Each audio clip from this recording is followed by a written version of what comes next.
ಸ್ನೇಹಿತರೆ, ಇಂದು ರಾಜಕಾರಣದಲ್ಲಿ ಅಜಾತಶತ್ರುವೆಂದೇ ಬಿಂಬಿತವಾಗಿರುವ ಸಜ್ಜನ, ಕಳಂಕರಹಿತ ವ್ಯಕ್ತಿತ್ವ ಹೊಂದಿರುವ ರಾಜ್ಯದ ಉಪಮುಖ್ಯಮಂತ್ರಿ, ತುಮಕೂರು ಜಿಲ್ಲಾ ಉಸ್ತುವಾರಿ ಸಚಿವ, ಕಾಂಗ್ರೆಸ್ ಪಕ್ಷದ ಶಿಸ್ತಿನ ಸಿಪಾಯಿ ಡಾಕ್ಟರ್ ಜಿ. ಪರಮೇಶ್ವರ್ ಅವರ ಹುಟ್ಟುಹಬ್ಬ.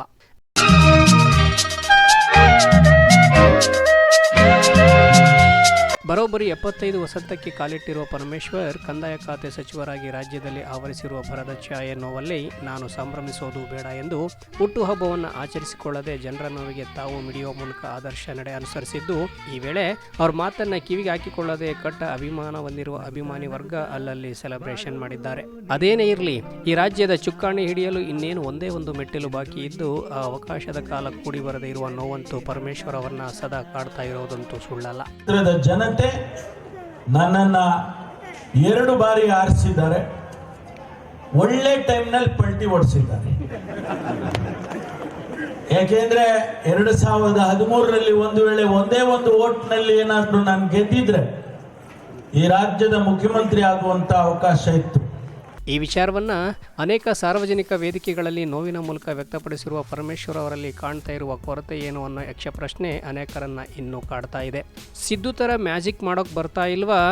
ಡಿಕೆ ತರ ತಂತ್ರ, ಮಂತ್ರ, ಕುತಂತ್ರ, ಧಾಡಸಿತನ, ಪೂಜೆ ಪುನಸ್ಕಾರ ಮಾಡೋದ್ರಲ್ಲಿ ಎಡುತ್ತಾ ಇದ್ದಾರಾ? ಅಥವಾ ಅವರ ಸಜ್ಜನ ಹಾಗೂ ಸೌಮ್ಯ ಸ್ವಭಾವ ಈ ಹಿನ್ನಡೆಗೆ ಕಾರಣವಾಗ್ತಾ ಇದೆಯಾ? ಇಲ್ಲ ರಾಜಕಾರಣ ಅಂದರೆ ಜೈಲಲ್ಲಿದ್ರೇನು ಹೊರಗಡೆ ಇದ್ರೇನು ಅನ್ನೋ 3 ಬಿಟ್ಟು ರಾಜಕಾರಣ ಮಾಡದೇ ಇರೋದು ಅವರ ರಾಜಕೀಯ ಜೀವನದ ಇನ್ನೊಂದು ಮೆಟ್ಟಿಲು ಹತ್ತಲು ತೊಡರು ಆಗ್ತಾ ಇದೆಯಾ? ಇದನ್ನು ಅವರೇ ಖುದ್ದು ಒಬ್ಬರೇ ಕೂತು ಯೋಚಿಸಿ ಮನನ ಮಾಡಿಕೊಂಡು ಮುಂಬರುವ ದಿನಗಳಲ್ಲಾದರೂ ದಿಟ್ಟ ಗಟ್ಟಿ ಹೆಜ್ಜೆ ಇಡುವ ಸಾಹಸ ಮಾಡಲಿ ಅನ್ನೋದು ಪಕ್ಷದ ಅನೇಕ ಮುಖಂಡರು, ಕಾರ್ಯಕರ್ತರು, ಹಿತೈಷಿಗಳ ಆಶಯವಾಗಿದೆ.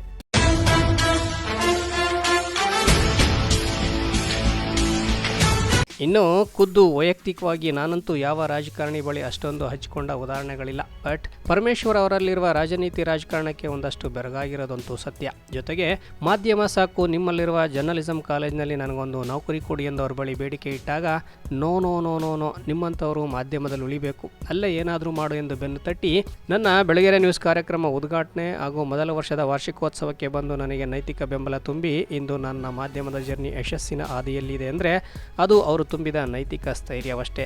ನನ್ನ ಆತ್ಮೀಯ ಸ್ನೇಹಿತರಲ್ಲೊಬ್ಬರಾದಂಥ, ಅನೇಕ ವರ್ಷಗಳು ಮಾಧ್ಯಮ ಕ್ಷೇತ್ರದಲ್ಲಿ ಕೆಲಸ ಮಾಡಿದಂಥ ಮಾನ್ಯ ಜಯಣ್ಣ ಅವರು ಒಂದು ಹೊಸ ಪ್ರಯೋಗವನ್ನು ಮಾಡೋದಕ್ಕೆ ಇವತ್ತು ಹೊರಟಿದ್ದಾರೆ. ನಮ್ಮೆಲ್ಲರಿಗೂ ಗೆಳೆಯನಾಗಿರ್ತಕ್ಕಂಥ ಜಯಣ್ಣ ಈ ಒಂದು ಚಾನಲನ್ನು ಪ್ರಾರಂಭ ಮಾಡಿದ್ದಾರೆ. ಬೆಳಗೆರೆ ನ್ಯೂಸ್ ಏನು ಸುದ್ದಿ ಮಾಧ್ಯಮ 1 ವರ್ಷದ ಹಿಂದೆ ತುಮಕೂರಿನಲ್ಲಿ ಪ್ರಾರಂಭ ಆಗಿದ್ದು, ನಮ್ಮೆಲ್ಲರಿಗೂ ಗೆಳೆಯನಾಗಿರ್ತಕ್ಕಂಥ ಜಯಣ್ಣ ಈ ಒಂದು ಚಾನಲನ್ನು ಪ್ರಾರಂಭ ಮಾಡಿದ್ದಾರೆ.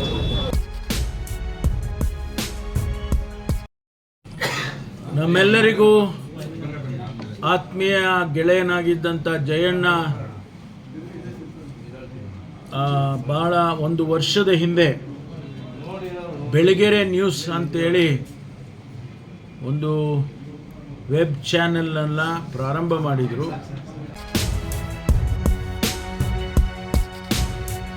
ಇವತ್ತು ಜಯಣ್ಣ ತನ್ನ ಪ್ರಯತ್ನವನ್ನು ಏನು ಮಾಡಿದ್ದಾರೆ ಅದು ಯಶಸ್ಸು ಖಂಡಿತವಾಗಿ ಆಗ್ತದೆ ಅಂತ ಹೇಳಿ ನಾನು ಆಶಿಸಿ ನನಗೆ ಬರಲೇಬೇಕು ಅಂತ ನಾನು ಹಂಗೂ ಜಯಣ್ಣ ನಮ್ದು ಒಂದು ಸ್ವಲ್ಪ ಎಕ್ಸಾಮ್ಷನ್ ಇದೆಯಾ ನನಗೆ ಕೇಳಿದೆ. ಭಾಳ ಜನ ಗೆಸ್ಟ್ಗಳಿದ್ದಾರೆ, ನನಗೇನ ಒಂಚೂರು ಎಕ್ಸಾಮ್ಷನ್ ಕೊಡ್ತೀಯನಪ್ಪ ಅಂತ. ಇಲ್ಲ ಸರ್, ನಿಮ್ಮನ್ನು ಎಕ್ಸಾಮ್ಟ್ ಮಾಡಿದ್ರೆ ನಾವೇನು ಎಕ್ಸಾಮ್ಟ್ ಆಗ್ಬಿಡ್ತೀವಿ, ನೀವು ಬರಲೇಬೇಕು ಹೇಳಿದ್ರು. ಹಾಗಾಗಿ ಇವತ್ತು ಭಾಳ ಸಂತೋಷದಿಂದ ನಾನು ಈ ಕಾರ್ಯಕ್ರಮದಲ್ಲಿ ಭಾಗವಹಿಸಿದ್ದೇನೆ. ಅವರಿಗೆ ಶುಭವಾಗಲಿ, ಎಲ್ಲ ರೀತಿಯ ಯಶಸ್ಸು ಅವರಿಗೆ ಆಗಲಿ ಅಂತೇಳಿ ಆಶಿಸಿ.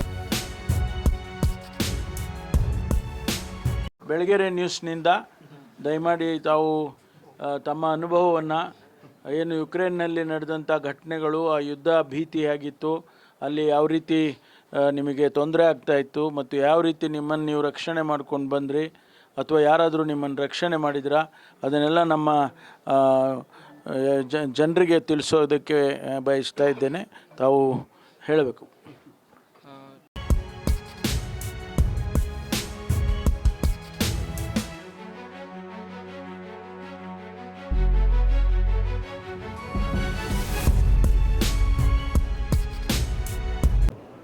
ಜಯಣ್ಣ ಬೆಳಗ್ಗೆ ನ್ಯೂಸಲ್ಲಿ ಹೇಳಿದಾನಪ್ಪ ಅಂದ್ರೆ ಕರೆಕ್ಟಾಗಿ ಹೇಳಿದಾನ್ರಿ, ಅವ್ನು ಯಾವತ್ತು ತಪ್ಪು ಹೇಳೋದಿಲ್ಲ, ಅದು ನಂಬೋದು.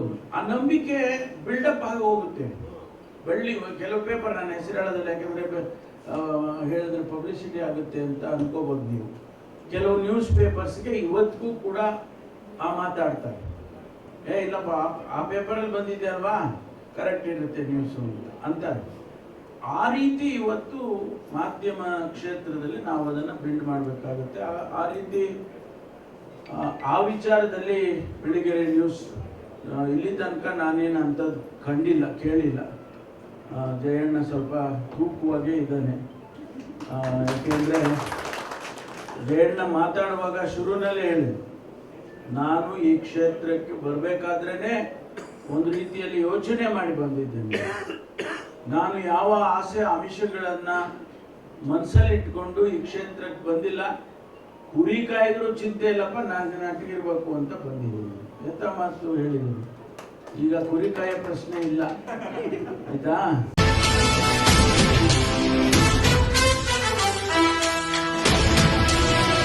$120 ಕೋಟಿ ಮೊಬೈಲ್ ಫೋನ್ಗಳಿದ್ದಾವೆ. ಅದರಲ್ಲಿ ಇದಿದೆಯಲ್ಲ ಸ್ಮಾರ್ಟ್ ಫೋನ್, ಏನಂದ್ರೆ ಅದೇ ಸಿಗುತ್ತಲ್ಲ ಈಗ. ಆ ಸ್ಮಾರ್ಟ್ ಫೋನ್ಗಳು 75 ಕೋಟಿ ಇದ್ದಾವೆ. ಸೊ ಈ 130 ಕೋಟಿ ಜನ, 120 ಕೋಟಿ ಜನ ಮೊಬೈಲ್ ಇಟ್ಕೊಂಡು ಏನ್ ಮಾಡ್ತಾರೆ? ಬೆಳಗೆರೆ ನ್ಯೂಸ್ ನೋಡ್ತಾರೆ. ಬೆಳಗೆರೆ ನ್ಯೂಸು ಈ 130 ಕೋಟಿ ಮೊಬೈಲ್ ಫೋನ್ಗಳಿಗೂ ಹೋಗುತ್ತೆ. ಲಾಂಚ್ ಆಯ್ತು ಇವತ್ತು. ಈಗ 130 ಕೋಟಿ ಜನ ತಮ್ಮ ಮೊಬೈಲ್ ಫೋನ್ಗಳಲ್ಲಿ ಬೆಳಗೆರೆ ನ್ಯೂಸ್ ಅನ್ನ ನೋಡಬಹುದು.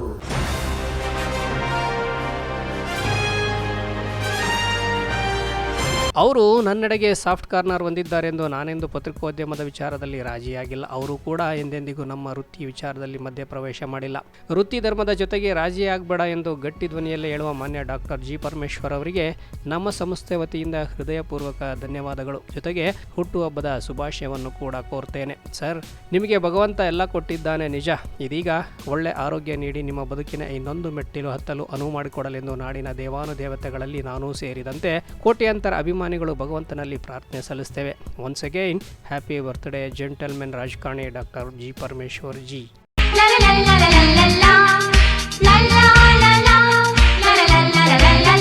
ನಮಸ್ತೆ, ನಾನು ನಿಮ್ಮ ವಿಶ್ವಾಸ್ ಜ್ಯುವೆಲ್ಲರ್ಸ್ ತುಮಕೂರು. ಸಜ್ಜನ ರಾಜಕಾರಣಿ, ತುಮಕೂರು ಜಿಲ್ಲೆಯ ಉಸ್ತುವಾರಿ ಸಚಿವರು ಹಾಗೂ ನಮ್ಮ ರಾಜ್ಯದ ಡೆಪ್ಯೂಟಿ ಚೀಫ್ ಮಿನಿಸ್ಟರ್ ಆದ ಡಾಕ್ಟರ್ ಜಿ ಪರಮೇಶ್ವರ್ ಅವರಿಗೆ ಹುಟ್ಟುಹಬ್ಬದ ಶುಭಾಶಯಗಳು. ಡೆಪ್ಯೂಟಿ ಚೀಫ್ ಮಿನಿಸ್ಟರ್ ಆದ ಡಾಕ್ಟರ್ ಜಿ ಪರಮೇಶ್ವರ್ ಅವರಿಗೆ ಆರೋಗ್ಯ, ಆಯುಷ್ಯು ಆ ದೇವರು ಕೊಡಲಿ, 100 ವರ್ಷ ಹೀಗೆ ನಗ್ನಗ್ತಾ ಬಾಳಲಿ ಅಂತ ನಾನು ಆ ದೇವರಲ್ಲಿ ಪ್ರಾರ್ಥಿಸ್ತೀನಿ. ಜೈ ಗಣೇಶ. ಇದು ನನ್ನೂರು, ಎಲ್ಲರೂ ನನ್ನೋರು, ಇದು ನನ್ನೂರು. Bureau report, Belagere news.